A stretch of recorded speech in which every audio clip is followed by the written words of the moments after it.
जी एक व्यक्ति तीन वस्तुओं को समान विक्रय मूल्य पर बेचता है। पहली वस्तु पर 20% का प्रॉफिट होता है बाबू।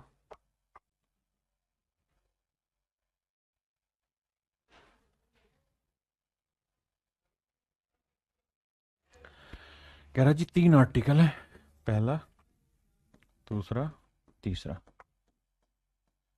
पहले आर्टिकल को सवाल में कह रहा है भाई 20% प्रॉफिट में बेच रहा है, तो 20% की फ्रैक्शन 1/5 यानी 5 में खरीद के एक का लाभ तो बेच कितने में रहा है, 6 में।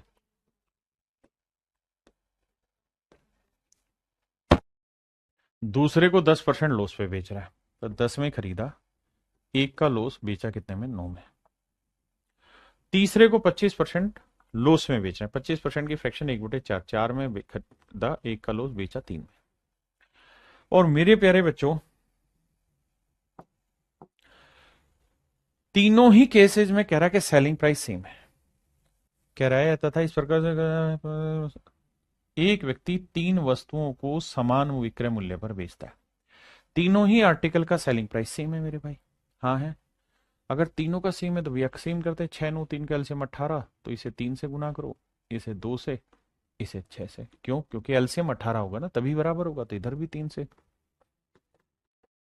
इधर 2 से, इधर 6 से। अब आइए जी, अब मेरे प्यारे बच्चों हमसे कहा है कि कुल मिला के 120 रुपए का लॉस हुआ है। तो भाई पहले वाले में प्रॉफिट हुआ है 3 का, दूसरे वाले में लॉस हुआ है 2 का, और तीसरे वाले में लॉस हुआ 6 का। तो 6 2 8 में 3 गया, 5 यूनिट का लॉस हुआ। 5 यूनिट रिप्रेजेंट कर रहा है 120 रुपए, तो एक यूनिट की वैल्यू 24। एक यूनिट की वैल्यू 24 है।